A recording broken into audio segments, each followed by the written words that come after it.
Okay, so one of the reasons, Clara, I wanted to interview you is because I find you immensely inspirational. I'm loving watching your journey. I, I I love how we met. There was just something about your energy and your spirit that I was just like drawn to you. I was like, that lady slays. I've never seen a woman slay like that.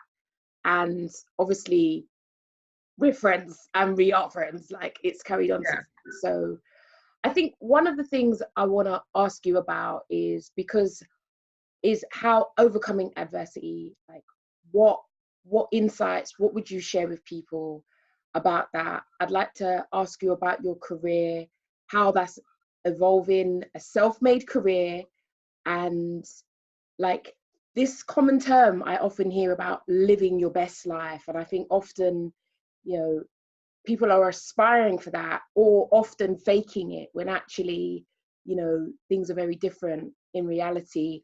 But Yeah. social media and so on, we put out, you know, and obviously no one, you know, I've prepared for this interview, I get it, but there is something about the way that you live that I'm watching on Instagram that I think is absolutely amazing. From going to the gym, all these different like events that you go to, and you kind of, I feel like we get invited along by kind of like watching your journey. Yeah. So before I begin, let me let you introduce yourself. Tell us about who you are. So my name is Clara Holmes. I'm 39. I'm from London. Also known as Rolling Funky. I'm a fashion and lifestyle blogger, influencer, and model. Mm. And yeah, I enjoy life. Mm. Mhm. So influencer is a very popular term nowadays. Yeah, influencer. Yeah. What does that mean? What does that mean for you? Like, what does that involve?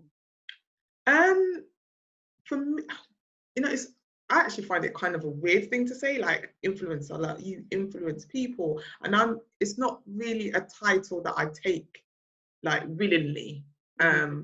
But I do have people tell me you are an influencer. That's who you are. I think it's something that other people call you. It's Okay. very rarely that you call Yeah. yourself that, if that Yeah. makes sense. Yeah. But if you were to describe what you do, then people will like, oh, so you're an influencer, because you're doing the whole social media aspect. If I was just blogging on my website only, then it's just you're a blogger. It's a form of journalism. It's a form of writing. If it was video, then you're a vlogger. You're making film. But I think when it comes to social media, because a lot of us prefer a creative content creative. We prefer that term than influencer. Okay. Yeah. But I'm not creating a content that that's not real. My content is me. I'm actually sharing my life on social media and what I get up to and what I don't get up to. If I'm just chilling, I'm sharing that. But if I'm out and about, then I'm sharing that. And if I'm not feeling too great, I'll say, look, today, I ain't feeling too great today. It's a onesie day for me, you Mm. know? So, um, I'm guessing in that way. So people will say, yeah, you're definitely an influencer Okay. because you are sharing stuff. But a lot of the times, most influencers prefer content creator, and that title doesn't really sit well with me because I'm not creating content that's just for your like pleasure. I'm not just be like, oh well, I'm just going to create this, but it's not real. Like I don't like. There's a lot of people I know that do this, especially fashion bloggers, and they create one thing, but if you bump into them on the street, you can't really recognize them. Okay. Yeah, because they're just creating it for that social media platform. They don't necessarily let you into their personal lives, what's going on personally, and I do kind of let you in on that a bit. Yeah. And I've noticed that you've been letting us in a little bit more. Mm. What would you say about that? What's kind of gone on for you? What's the change been about? Because obviously I love it. I absolutely adore that. Hearing more about who you are. Yeah. I'm comfort. I'm just becoming more comfortable. Okay. In I still have set boundaries like that of things like that I would talk about and some things you have to remain personal. And like family, for example, like, you know, if I'm out and about with my family, I will ask them, is it okay to share something? But it might be like a quick little snap, and it's usually on my stories, and it's very rarely on my feed. Okay.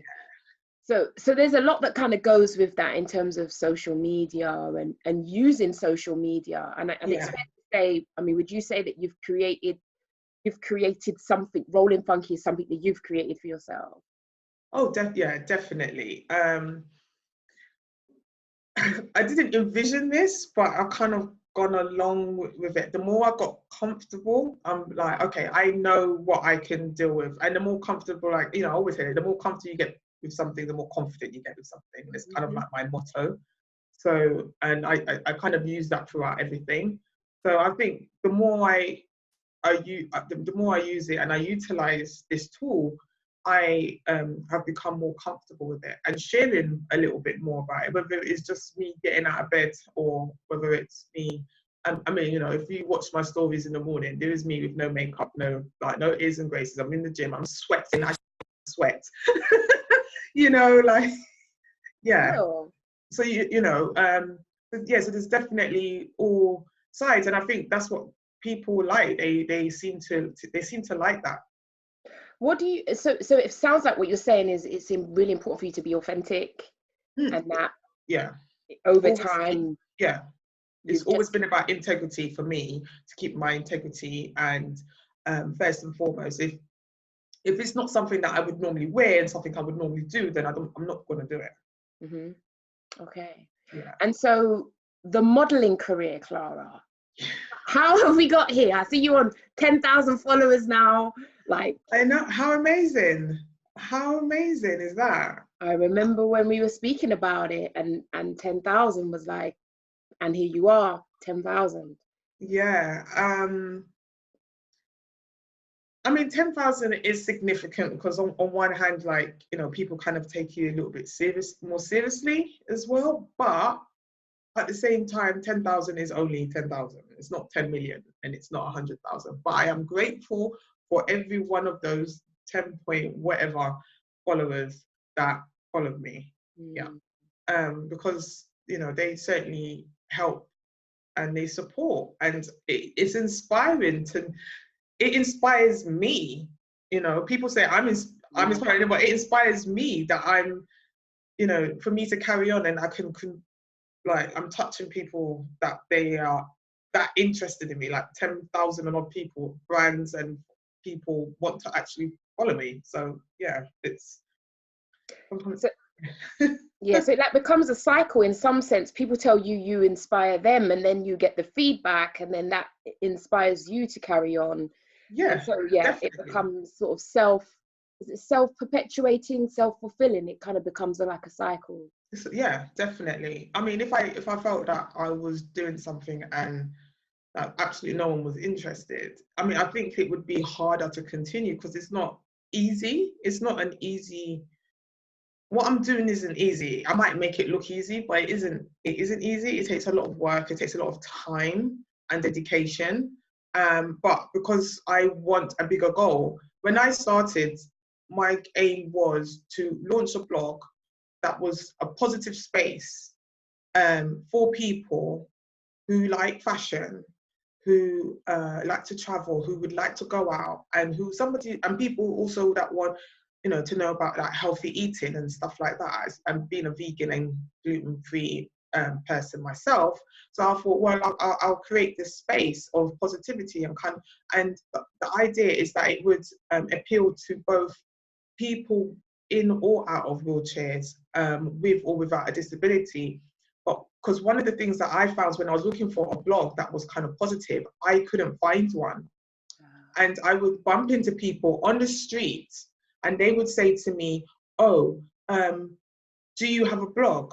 And I went, no, why? Why would I have a blog? And it's like, because your fashion is insane. I mean, I've never seen anybody dressed like you. I was like, really? I was like, oh what? Really? Okay.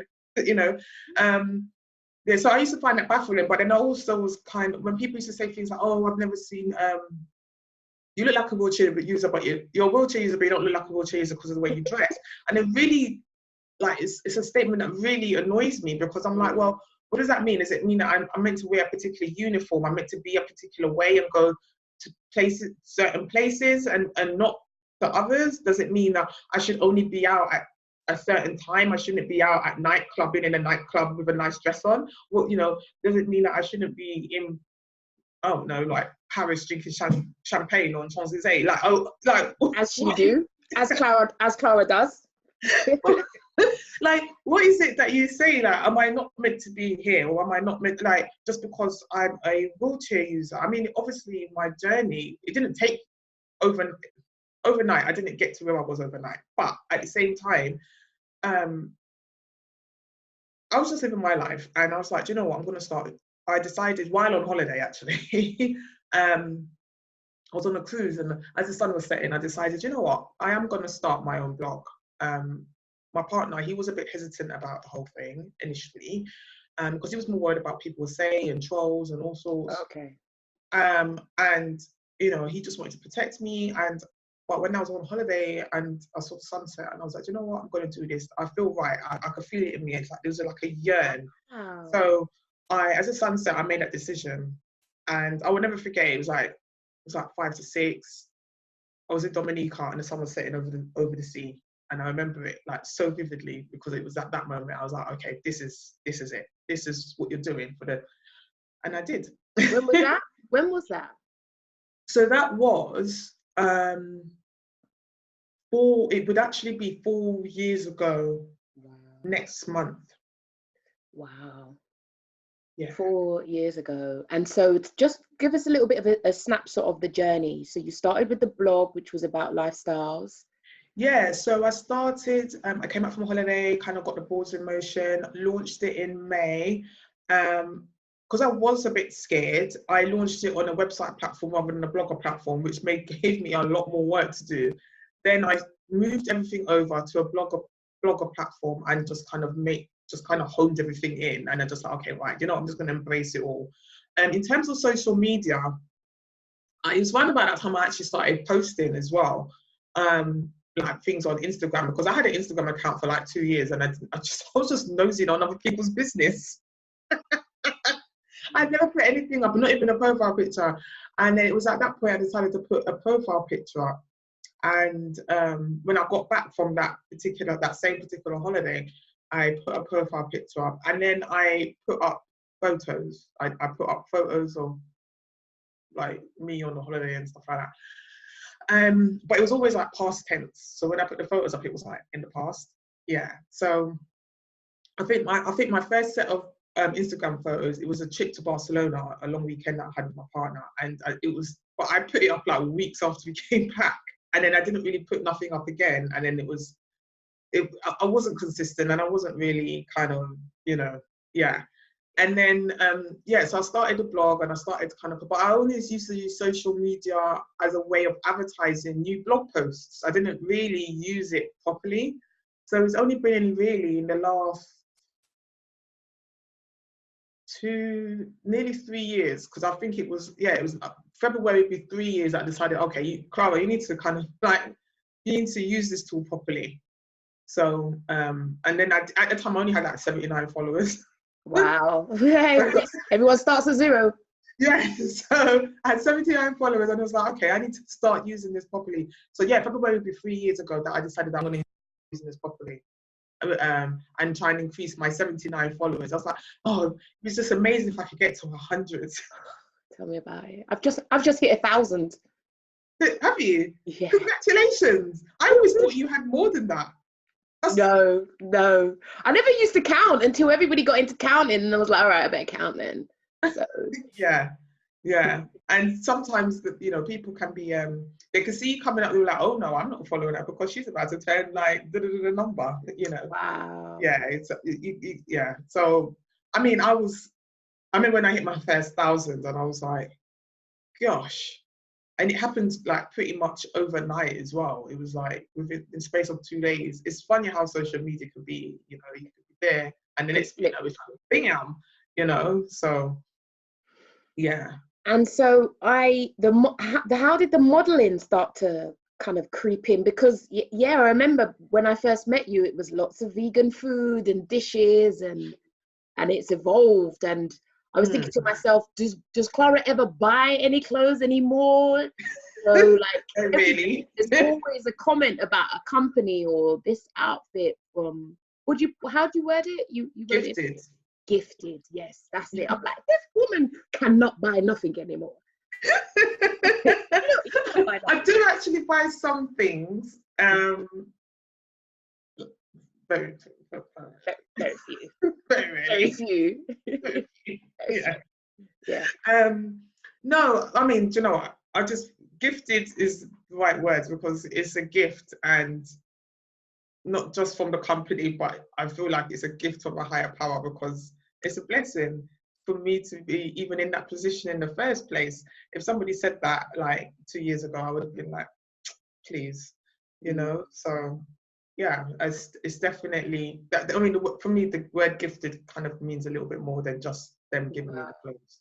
Wow, I'll never read that the same when I see it on your blogs, on your posts again, because actually it is a gift. And I think that is what has been amazing about watching you over the, you know, just watching your growth over the past 4 years has has been amazing. Like, so, you know, I think I caught you on television recently as well. There was something, it was you, wasn't it? Was it about diversity or something? An advert. I was so quick. I was like, is that Clara? It was two. There was on eBay. There was an eBay advert, and then like there was like loads of us in there. And then there was one for mental health, a program that was launched by NHS England, and and like we've worked with the Royals, and I did the advert for that. But it was so top secret that, I mean, nobody actually saw anybody when we recorded it. I didn't know about those celebrities in the advert. Yeah. I didn't know much about the advert other than turn up and do what I had to do. Just do Clara, just be Clara. Yeah. So that thing about a gift, and you've linked that to spirituality in terms of like where you are, you know, it feels like it was a real turning point in terms of you deciding to do the blog, and sometimes I can truly identify with that, like not knowing where your life's going to end up, but taking a chance on ourselves, taking a risk, saying yes to something that intrigues us, and then not necessarily having a clear plan. Yeah. People who plan can have a problem with people who don't plan, which is that actually I'm sort of trusting that if I do this, something great will happen, or some other door will open. Yeah. And then, you know, here you are now, we're talking about you doing adverts with Royals. And, you know, I think it was last year, I was driving down the A40 and I was like, was that Clara on a billboard? Yeah, for Sainsbury's. Yeah, that was early on in the year, but that was crazy. And that day when I went for the audition was crazy, because I had a busy schedule, and I literally was told I had a casting for that same Sainsbury's job. I had a casting for it. I was told like at 8 p.m. at night, like the night before. And I was like, oh, yeah, okay, yeah, sure. Like, what time? I'll be in central London in a way, because I had like 2 press days, and then I had a bunch of events. And I literally went to a Matalan press day, a replay press day, went to the casting, left there, went to Urban Decay event, and then went to another event. It was literally a crazy day. And it was actually my first job that I've ever got from casting, like actually going there. Because I've been to castings, I've never gotten the job. But this was the first one that I went to, and I got I got it. And for some reason that day, obviously I'm at these different events and I'm kind of doing it on my stories. But when I went to the casting, I actually came out and was like, I just had a casting. It's in between events, I've actually just popped in for a casting. I was like, wish me luck, guys. Like, fingers crossed I actually get it, kind of thing. And then I had loads of messages come through. They're like, you're going to get it, girl. You're going to get it. You're going to get it. And I did. So, yeah. And I've never really shared that, like me actually going to a casting before. A lot of the time when I get jobs, it's usually from my photos. Like, they see my photo. Sometimes they requested me from Instagram. They've seen my Instagram and they've requested me that way. But on this occasion, I actually was called to a casting and I did the casting and I got the job. So yeah. Wow. So what's that like, seeing yourself out there? Like this started with a blog, like a food blog, and now here you are. And I remember when you said you met someone from your modeling agency, and they came back to you, and that's how they stopped you on the street. Is that right? Yeah, that's correct. So I was celebrating I was about to celebrate my blog's first birthday, and I was down at Canary Wharf. My partner and I were wandering along, and we were looking for a bar that had outdoor seating, but the seating was still in the sunshine. And so specific. I was so specific, yeah. I love Clara. So, because it was like late afternoon, and Canary Wharf, because of the tall buildings, it gets like a lot of shadow. So we were literally, it was a Saturday, and it was the 13th of May. And I remember because we just left my niece's first Holy Communion, and we were all dressed really smartly. So I was like, let's go and have a drink, and cheers to my blog's first birthday, which is the 15th of May. So it was like, let's do this. So we were meant to go to Stratford, and we missed the train, and me and my partner had a little barney about missing the train, and he was like, okay, let's do Canary Wharf. I didn't want to go to Stratford, let's go to Canary Wharf. And I was like, does it have to be Stratford? I went, no. So we did, and we went to Canary Wharf, and while I was looking for this bar, two women ran after me. They ran after us, and when they ran after us, we was like, hi. Okay. And then they were like so out of breath and everything. It was just like, we thought we dropped something, or and then they introduced themselves, and they said they were from 70 Management, and I was like, okay, it's a modeling agency. And I literally looked down at me in my chair. I was like, oh, kind of thing. And she's like, they were just in London for 2 days, and they were doing castings for models to join their modeling agency. It's new, and I was like, okay. So I was still trying to wait for the point that they were trying to make with me. I just didn't get it, and then it didn't sink in. And then they was like, we would love, we saw you, go past, and we was like, oh my goodness, she's amazing. She needs to be on our agency books. So they left their dinner, ran after me, phones, bags, everything. They just left it. And but it also meant they didn't have any business cards. They didn't have anything to give me to kind of prove who they were. Wow. So I just gave them my business card, because I've done some business cards up with my blog details. So I gave them mine. And then about 20 minutes later, I had an email inviting me to the casting the next day. And I was like, oh, can I just go like Monday? Because, I've had a long day today. And they were like, oh, we're going back up to Sheffield tomorrow, so it has to be tomorrow, kind of thing. So I was like, oh, geez. I was like, I don't know. And then I spoke about it to my boyfriend, and he was like, you need to go. No more champagne for you. You need to go. Wind it in. Yeah, we came back, and then got up in the morning. I was absolutely knackered, absolutely shattered. I was in so much pain, but I got myself back to Canary Wharf, did it, and they signed me, gave me a contract straight away. And that's how it wasn't something I was looking for. I've always wanted to be a model. It's something I've always wanted to do since I was a child. And I went round to all the modeling agencies, age 16, with some photos that my sister had taken on the camera. And they knocked me back, saying that I was too fat. I was a size 10, 5'9" and a bit, and they told me I was too fat. And considering I'm from like a Black community, I'm Jamaican heritage, size 10, right, there's worse names that they can call you, but skinny was the nicest. Like, and it wasn't, so I'm like, hold on a minute, I've got them saying that I'm too skinny, and you're telling me I'm too fat. I'm like, I can't even, this is clearly not for me.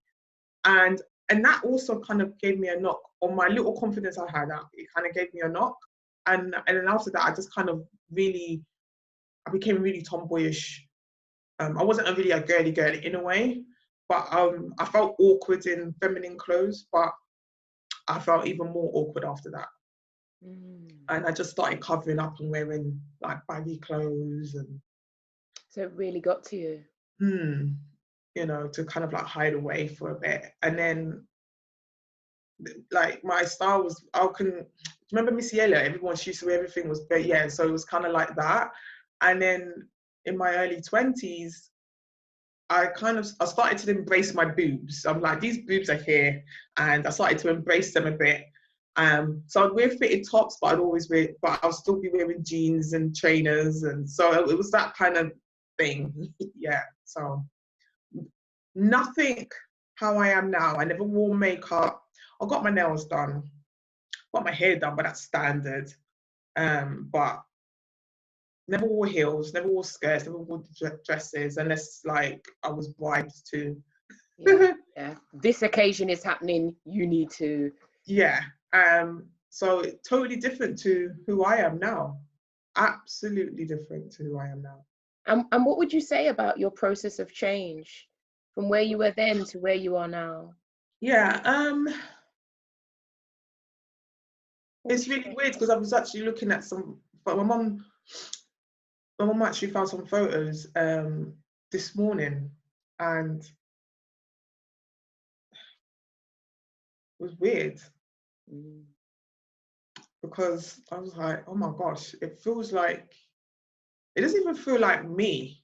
It feels like someone else, like, because it was such a long time ago. It's like it feels like, I don't know, like I've had more than one life.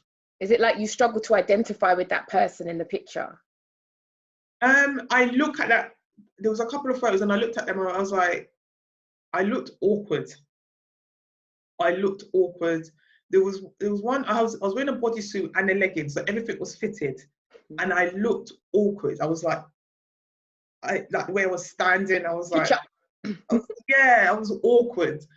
And it was very much, the only one thing I did notice that I put my hand on my hip back then. It was in there from morning.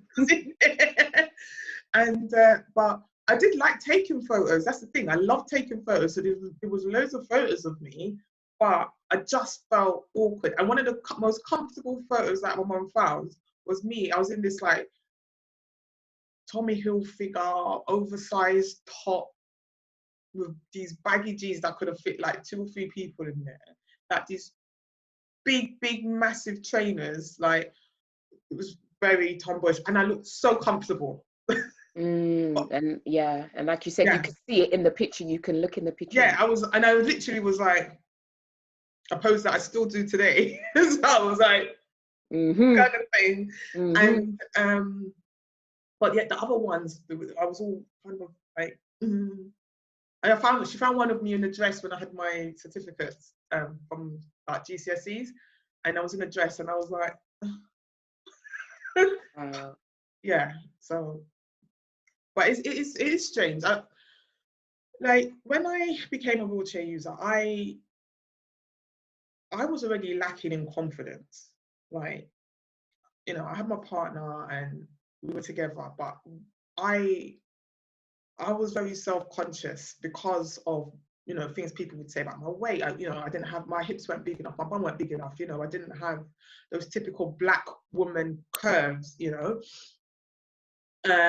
So I always felt a bit self-conscious. I mean, the only thing I knew is that I had bigger boobs than people usually my size. So sometimes people would actually ask me, as surgery got popular, people actually asked me if they were real because, like, you know, it was, yeah. So again, it was people would make comments, and I think that it's just so wrong. If people realize, like, making comments about people's body image is like the damage that it can do sometimes, it's just like, yeah, it's not good. And, you know, can you not say something else? I'll say something a bit more positive rather than... What makes people think that they have permission? It's a bit like when someone puts on weight, people feel entitled to let you know that they've noticed you've put on weight, and it's like, cheers, like what else can you say than, you know? Yeah. I mean, I remember, like, when I became a wheelchair user and I was putting on weight, I felt I thought I was putting on weight, but nobody would say I was putting on weight. I wish they did. Like, because they were so quick to say I was skinny and I need to put on weight. When I put on weight, no one said anything. Okay. And it was just weird. And look, I'm not being horrible when I say this, but it's just something that I felt like the people that made the comment, they were bigger themselves, and they would just go on how skinny I was. But then the minute I became there, like, and I could actually now wear the same size as them, they didn't make a comment that, yeah, oh, what? You wear that now? Oh, they didn't say, oh, you have put on weight. They didn't make any comment. The comments came when I started to lose it again. Okay. And maybe there's something about the fact that you become a wheelchair user that people didn't want to say. You know, that change was so significant that anything else was like. Well, that was I mean, I have asked that question to a couple of people. I was like, well, what you should have said is, Clara, like, you need to kind of like, you know, sort yourself out, love. But no one did. Like, you know. And it was actually it was this Jamaican man that I met in Hosden. I hadn't seen him in years, and he was like, "Oh, you're so lovely, fat and roll, no." Oh, with an action as well. He literally did this to my chin. Oh, wow. Into my face. And I was like, really? And I was like, yes, you look good. I was like, well, you said I never looked good before. And I went, no, you look good. I said, what, even in the chair? You look good, man. You say you look good. I was like, okay. And I went home and I asked my other half to get the mirror down, because I hadn't looked in the mirror for years at this point. I hadn't looked at myself. As a wheelchair user, I struggled. I was going through depression. I was already in not a great mental state. And so for this guy to then say this to me, and I was trying to come out of it as well. I just sat there and I looked at myself properly in the mirror, no clothes on. I was just like, okay, well, this is you, girl. If there's anything that you don't like about the fact that you're now this way, you're going to have to do something about it. But regardless, you need to kind of like embrace who you are and love who you are. Whether you're slimmer or bigger, you just need to love that, because you had years as a teenager where you were self-conscious and you didn't particularly like yourself. You felt awkward in your own skin. And now, the little confidence that you did have is totally gone. And you're grieving and yearning for a life as that person that you weren't even happy about. You weren't even happy. Wow. And yet you still want that person back, you know? So I was like, well, okay, well, that person clearly isn't coming back. That person's gone. And I had to grieve for that. I had to grieve. It was like a loss, like that person had died. So seeing those photos today, it was weird. You know, it was weird. But I did have to kind of like learn to love myself. I was like, well, you know, I like my ears, I like my nose, I've got a nice shaped mouth. You know, I had to kind of like be, every day I used to try and say something positive to myself mentally about me. You know, I've got nice hands, you know, I've got nice, you know, whatever. It sounds stupid, but I just had to do that so that my internal dialogue with myself was more positive. You know, and that only came from me doing this mirror thing. We then got a smaller mirror that I can actually see myself, like a little headshot kind of size. And every day I would look in the mirror and I'd be like, wow, okay, well, you know, you're not doing too badly, girl. You're looking all right. You know, just started keep saying little things, little comments and stuff to myself. And also just accepting it. You know, I accepted my condition, and it was about now me being comfortable with who I am because of it. And the body it's given me, and you know, and everything that comes with it. And while becoming comfortable with that, my confidence started to grow. And you know, I tested out makeup. You know, I was in my 30s and I'm testing out makeup. like, actually, I was about to turn 30, and I wore lipstick for the first time. Most people would say they did that from their teens, but that's what I said. As I said, I wasn't that kind of girl. It's interesting because as I'm listening to you, it just sounds like a rebirth. Yeah. Yeah. It feels like, yeah, definitely. Yeah, and like, you know, Clara, let me pause. Let me put it. Yeah, it definitely was. So you feel like that was a rebirth in terms of, because you spoke about, grieving. I was really fascinated when you said, I was grieving for my old self, yet I didn't even like, I wasn't even confident in the old self that I was. And I guess that's where my thinking began to think about like a rebirth, redefining myself, rediscovering, refocusing on who I am. Yeah, because exactly what I was doing. I was grieving. I was grieving for the old me, the me that I wasn't even happy about me, but I wanted that me back because I didn't like this me. But you didn't like that me. You didn't appreciate that me, but you want it back in a way, So it's interesting because there's something about that that's almost like we crave the familiar. We crave the familiar and get so fearful of change, of difference, of the unknown. Yeah, I mean, I wanted to be like everybody else. I wanted to fit in with everybody and look like all the other Black girls in my area. I wanted to, but I never did fit in mentally or physically. I just didn't fit in with them. Personality-wise, I didn't fit in with them either. I was ambitious, and I had goals and things that I wanted to achieve. I don't know. It was one of those things that I never fit in. So I was very aware that I was from, I don't know, like when I joined high school, that I was one that I never fit in. So I'm going to try not to even bother try, and I just ended up being me. Yeah, just be on my lonesome. Yeah, I mean, I had loads of friends because I wasn't one to fit in, and I was never a sheep, and I was never one to fit into other people's. Then I always just had a load of people that just wanted to hang out with me in a way. So, but then people then looked at me as their leader. It was really weird. Like people would come to me like for fashion or advice or this or that.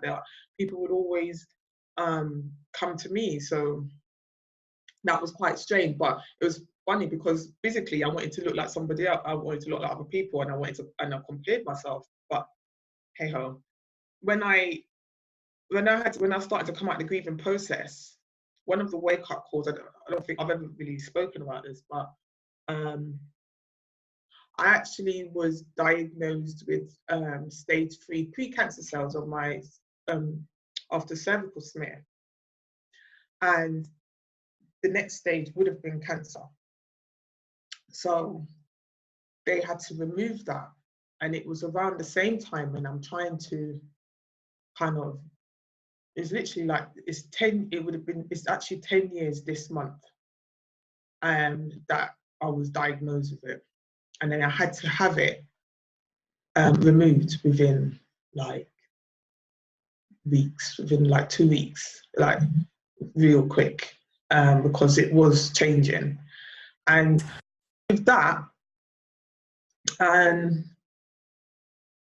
there's something about the prospect of, hold on a minute, my life has just changed upside down. And now you're telling me that I've got stage 3 pre-cancer cells. Like, so I'm like, oh my goodness, like we've dealt with that now, that's fine. They've removed that, that's okay.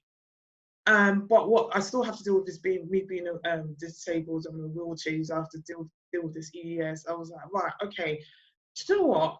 I've been yearning for this, not happy there, not happy here. And then, my life could have been gone because, it's like, when people say life is too short, it really damn well is. And so let me make the most of it. And do you think that's how you live your life now, in terms of, saying yes and making the most and being open to opportunities and new experiences that come your way? Is there something about these experiences that inspires your life? I've got loads of goosebumps. I don't know why. Yeah, like, because, you know, so that's the reason why I had that whole mirror moment. That's why I had that mirror moment, you know, so that, you know, I'm just like, you've got to sort yourself out, girl. Like, you've got to think, you know, we're told, you know, we're all living longer. I could live the next 30, 40, 50 years. Do I want to live it like this? No. Am I happy right now? No. So what are you going to do to change it? Like, something about like this moment, this mirror moment, and asking yourself some very hard questions. That what you're saying is, if I had to make a choice. It was a choice, yeah. I either succumb to this and let it get the best of me, or I revolution and just try a new way to accept what I've got, appreciate what I've got, redefine who I am. Yeah, I mean, all of that. The last one you said was like a consequence of all of that. But I had to do something, because one thing I knew is that I couldn't live the way I am at that point anymore, because I wasn't living, I was existing.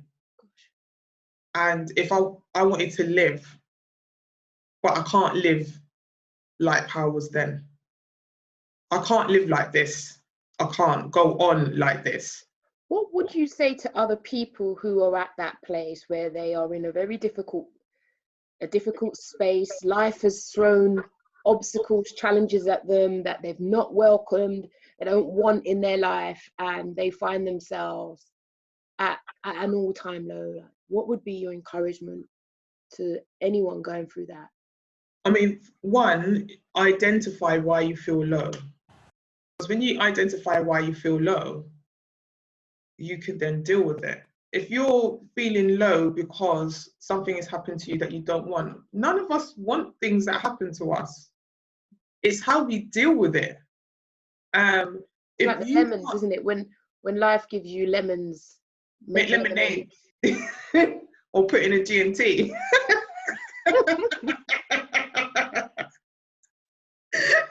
No, but seriously, like, it's more about how, look, if somebody did something to you, you can be upset with that person and you can go on and be upset and you can be angry. But it's not their fault of how you react to them doing what they did. There's two ways you can deal with it. You could be like, do you know what? That's them. That's the way they are. They're never going to change. I accept that, but I'm not going to allow for that to happen again. Or you could just be going on and be angry and be bitter because of that person, because of what they did, and be like, oh, I'm like this because they did this to me. And it's the same thing when things happen to you in life, whether it's medical or physical or whatever it may be in life. If you continue being like, well, I'm like this because this happened to me. Okay. Is that like being a victim? Yeah. And like, we all have a right to grieve. We all have a right to get through a process to then, but you know, you have to come out the other side. Otherwise, it's all too consuming. You know, there was something you touched on about, like, you know, being growing up and not fitting in with the other Black girls. And there's something about what you said about that just struck me in terms of, like, you know, we've both grown up in Northwest London. And so I think there is something where in the areas we grew up about stereotypes and about expectation. And I think that's something I battled with for many years in terms of what girls did on my estate. And I followed suit. You know, I had 2 kids by the time I was 22, and I fulfilled that. And I've spent majority of my adult life overcoming that and pushing myself and challenging myself. Yeah. You know, so I guess I wasn't brave enough to try not to fit in. I always tried to fit in, even if it meant I tried to glue down the hair on the sides of my face. Do you remember that? We used to glue that. I think, well, it's back now, isn't it? Yeah, everyone's laying them sides, they're laying it down now, isn't it? Mine Ain't still ain't laid though. Hey, you ain't trying to conform, Clara. But I definitely do think there is something about the stereotypes that are kind of pushed upon us, and that happens to us in so many different ways, and how, and I don't know, there's almost something about what you were saying that feels like it's geared you up for this, for the unique way, you know, the unique, I just saw you and I was struck by you. And apart, you know, I know you said something about, you know, a wheelchair user's not supposed to, but, you know, I feel like, oh my God, am I one of those people who's like wheelchair? But I've never seen anybody look as great as you are, who was in I've never that, and that's what struck me about you, the difference and your uniqueness, and how, you know, just hearing what you're saying, it's about, you know, it's like, this is the cards that have been dealt to me. And when, you know, in my process, in my sadness, in my grief, I got to a point where I had to have a strong word with myself. Yeah, literally pointing and shouting. Like, really? Yeah. Oh, wow. Back your ideas up, girl. Wow. Yeah. Wow. If I could, at one point, I actually, you know, I remember wanting to actually, like I wanted to just grab me and give me a shake, but I can't, it doesn't work. You try and shake yourself. How do you feel about where you are now, if you kind of transpose that back to that moment to where you are today in 2019? It's weird. I never imagined, because it's like 10 years ago. It's like 10 years ago. I'm entering the same decade at the same point, and so I'm thinking about it a lot. The journey in the last 10 years, because it was around this time when I decided that I need to buck up my ideas. The last of this decade, as we are entering the last of this decade, as you know, we're at the end part of this decade, and I was like, well, the last half has been absolutely rubbish. It's same with the last half of my 20s. The last thing I need, I do not want it going into my 30s. I need to make that change. You know, I started to put things in place, little stepping stones, having little goals. I stopped talking about what I would like to people, and just started doing things. And when I stopped doing that and started doing things, and people started like, oh, okay, you know, okay. Like, almost like, what are you looking at? Power chairs. How are you going to afford that? I don't know, but I'm getting one. There's something about faith. You keep mentioning this thing, which is like not knowing, but I want this, but not knowing. Like, you start the blog, you don't know where it's going to go. Here we are today, you're a model. You wanted the power chair. Mum says, how you go? I don't know. But I'm getting it. You mentioned, you know, like I said to you, do you buy any clothes? And you mentioned gift. And I'm wondering about your spiritual, like, what is your relationship with spirituality or religion? How is there something that you know, faith, these are spiritual terms. What is your relationship? Is that something, that relationship, something that has sustained you, supports you? Yeah, I mean, I'm not gonna lie, I've not been to church. I haven't been to church for years. But there was a period where I was going every Sunday, and even in my chair, and I was thinking, oh, you know, I need blessings, because people would come to me and say, oh, you need blessings, and I'd be like, oh yeah, I need blessings, and that's what I need. And actually, what I learned is that I didn't need blessings, because I was already blessed. I woke up in the morning in the first place. It was a bloody blessing. Like, there were many people that go to bed at night and just don't wake up. There's many people that don't even last throughout the whole day. So, you know, you have to look at your blessings in different ways. And so that's one.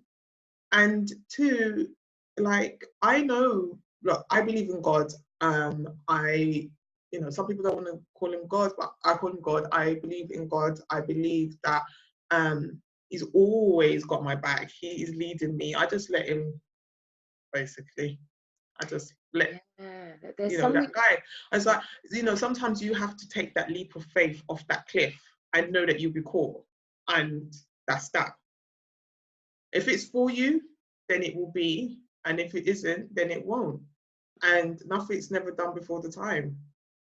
But I do, you know, I do feel like I'm in the right place at this moment with where I'm meant to be. Does that mean you have no regrets? No. It's the key. I love that. How can you regret? You can't. I can't. Because everything that I've gone through has made me me.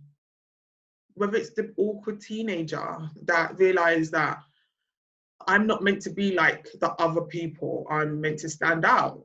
So I like just be that sprinkles with vanilla on top. You know, like I realized that, and but then I also realized that you know, people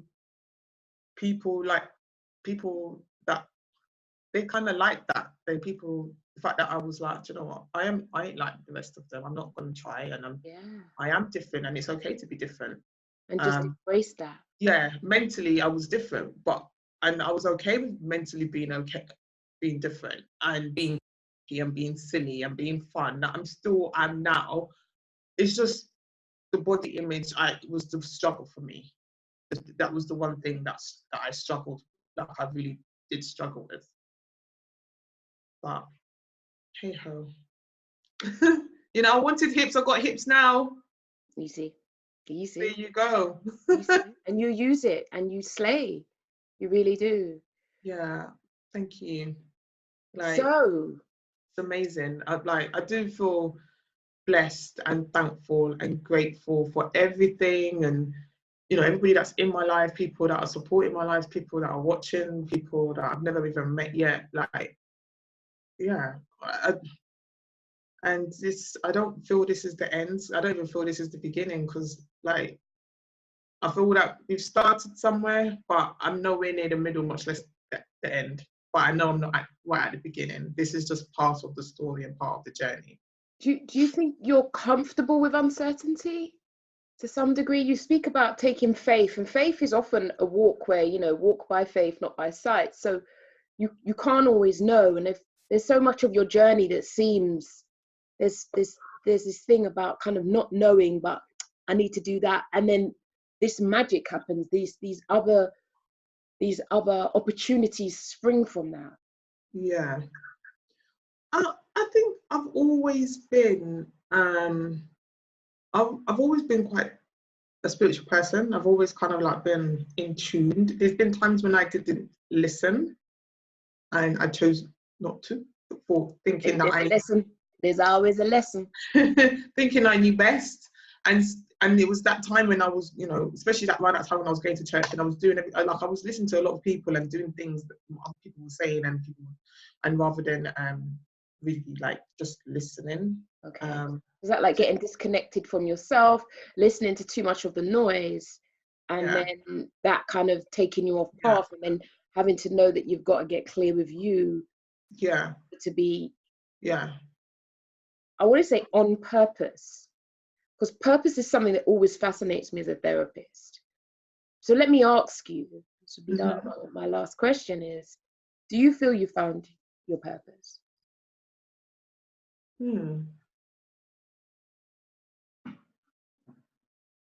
I don't think it's all clear yet. Well, I think you have. I think there's gonna be. I think there's more. There's a lot more. Oh yes. Oh yeah. Oh yeah. There is. Yeah. I definitely feel that there is a lot more to come. Most definitely, because I've watched you come from where you've come from, and then the other day I'm like, I swear that was Clara's face that quickly flashed, and I, you know, I didn't even ring you because I just thought it's Clara, innit? She's out there.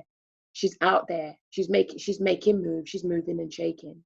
Yeah. And so, you know, I don't necessarily.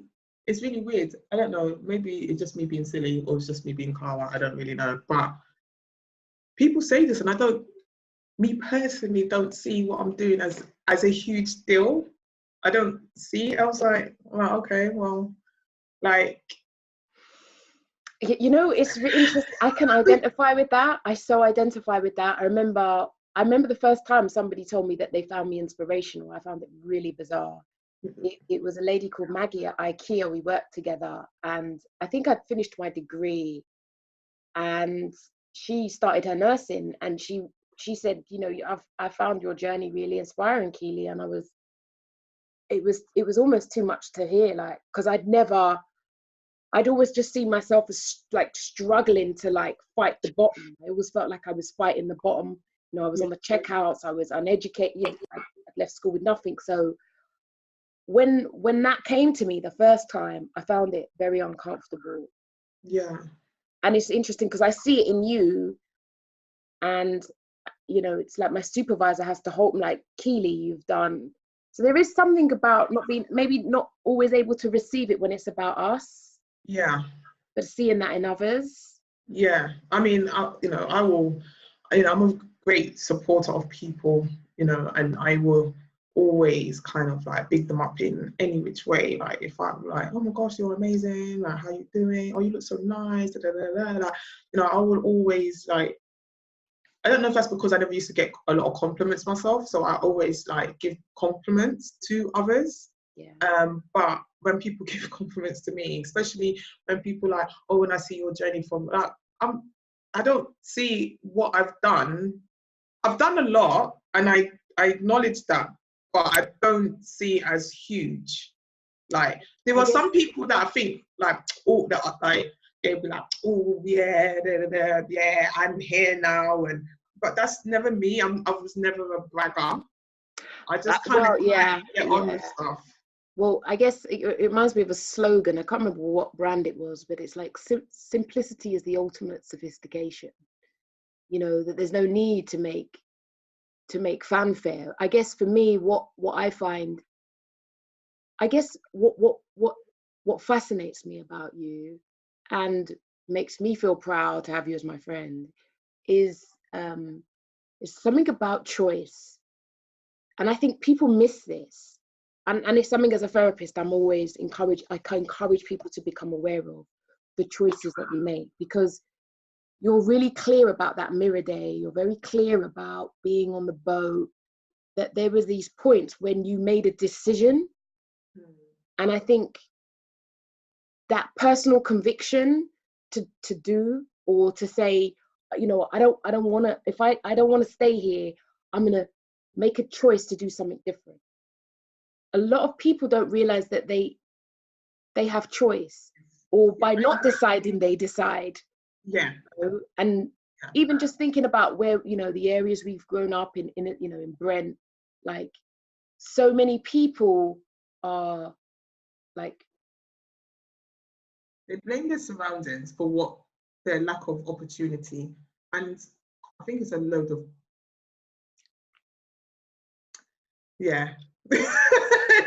wow. I think it's a load of nonsense, really, to be polite, because.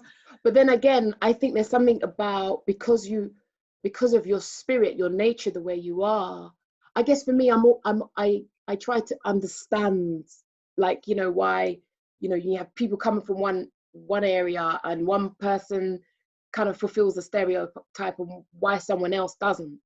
What is it? I'm always intrigued about the person who doesn't fulfill the stereotype, who breaks the mold. Like that mindset is fascinating to my mind. To be honest, like one of my typical examples of people who say, oh, my area, you know, I was poor, or this or that. Listen, I'm not just talking about my area. Like, I had a hard upbringing. I went through a lot, right? I went through things that most people shouldn't. But at the same time, you have Oprah Winfrey. She was the poorest of poor, and look at her now, right? Don't use your color or your area as an excuse, because it's not a reason for you not achieving. You just chose not to do. Simple. You just chose not to do.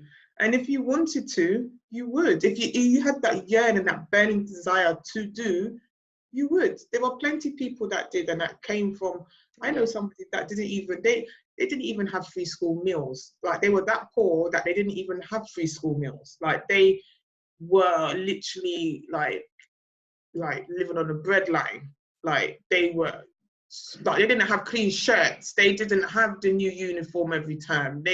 Their parents really did not even care about them. If they didn't have a sandwich, like, they were allowed one slice of bread, like one. You didn't have it, like, you make a sandwich, you just go in the fridge, and they would have to ask, and they were like, have you had one already? No, well, you're not having one now. Like, I know people that grew up like that, and they are a lawyer. They're a lawyer. So, and they made sure they got their grades in school because they wanted to come out of that situation. I know people that have, like yourself, who left school and have now, look at you, like, big businesswoman, like, lady boss, got her own practice, like, dust off your shoulder, girl. Yeah, I guess there is something about choice, and I guess for me, I kind of, as bizarre as this may sound, I can respect both. I find the person who's stayed stuck, who's conformed, who's fulfilled the stereotypes, I'm intrigued at their mindset, but I'm always fascinated at the people who have risen up. And I guess the challenge is, I think we're few and far between. Yeah, I agree. I agree. There is something about the environment that is very stifling in a way that's very difficult to unpick. But the people who rise up, the outliers, the anomalies, are always of intrigue to me. I was listening to George the Poet recently, and he's from St. Raf's, and he was talking about his journey and going to private school and how, being dumb wasn't cool in this private school that he went to, and I was just mesmerized by that. And so, I think it's about humans, but fun. But there is something about choice that it's just really interesting hearing you make that delineation between having that mirror moment, beautiful, I love that, and having to kind of have this word with yourself, which is we can't go back. We don't know what the future's going to look like, but this is what we've got. This is it. Yeah. Beautiful. I mean, don't get me wrong. Look, as I said, like, I was like trying to imitate other people, and never worked for me. And I don't want people like out there thinking, oh, well, I need to try and be like Clara, because that is not the point I'm making. We all have our own journey in life, and I expect every single one of decisions that people make, whether it's to kind of try and go forward or not. But I just think sometimes having an excuse sometimes is a bit, Yeah, most definitely. It's not the Definitely. And I as I said, I totally respect those that chose to give up and then not push forward. But one thing I did know about since I was very young, and it happened, is that my life was going to change at the age of 25 for the rest of my life, and it did, because I became a wheelchair user at 25. But the other thing was that I wasn't going to be in that situation all the time, where I grew up, and that kind of lifestyle. There was as much as though I thought there was times when I was sinking, and like my life wasn't going to amount to much, and I was just going to end up, in the trap. I'm born in the trap. I'm going to stay in the trap. I ain't never going to come out the trap. But then I was like, no, because this is not actually your place. That's why you feel uncomfortable, because this isn't for you. So, and yeah, I always wanted to live in Notting Hill, and I live in Notting Hill. So here we go. Put it out there. Name what you want. Name it. Name it. Put it out there. And most importantly, take steps in accordance with what you want. There might be pigeon steps. There were lots of pigeon steps. There was lots and lots of pigeon steps, but there were steps. And sometimes, you make targets and you don't reach it for that month, that year, that week, but don't just let go of the goal. Like, still work at that goal. Yeah. I remember us talking about even Instagram and talking about, you know, having goals, and sometimes, you know, I remember setting myself goal, like it's like my YouTube channel, and it could take an age to upload and the videos, and then yesterday I got a comment, and then it just makes it worth it. You know, it's just one little comment, and I never forget that is 500 lives, you know, like to get away from this numbers game, and actually these are 500 people that choose to, you know, hear what you have to say. And if I thought of a room full or a venue with 500 people, it's a lot of heads. Yeah. You know. Yeah, it's a good way of thinking about it. A lot of heads. Yeah. Clara, it has been a privilege to speak with you and to just run my quandaries and questions past you about your life. And before you go, one tip to anyone trying to live their best life. What would Clara Rolling Funky's tip be to anybody trying to become their best self? Do you, be you. That's it. Do you and be you. Don't try and be someone else. You know, if you like a load of books, go and read a load of books. If there's a target of type of books you want to read before a certain time, go and do it. You know, if you want to travel, go and travel. Regardless, like, don't let other people's limitations limit your life. Be you and do you. Yeah. That's it. Yeah. I was thinking, if I asked myself that question, what would I say? I'd probably go into a great monologue, but there is something about, give yourself permission to do. Giving yourself permission. So many times we're wanting others to say yes to us or to get the approval, and actually, you said it there. Just be you and do you.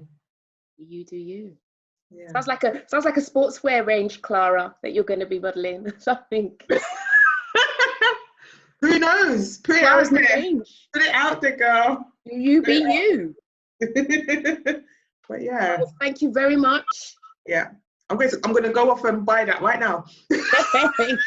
Trademark. But thank you so much. No and worries. you know, asking me to be part of this, like, and interview me is I feel truly honoured. Privileged. You're the first person I think thought of. Oh, that's so nice. Thank you. All right. Take care. Take care. Bye. Bye.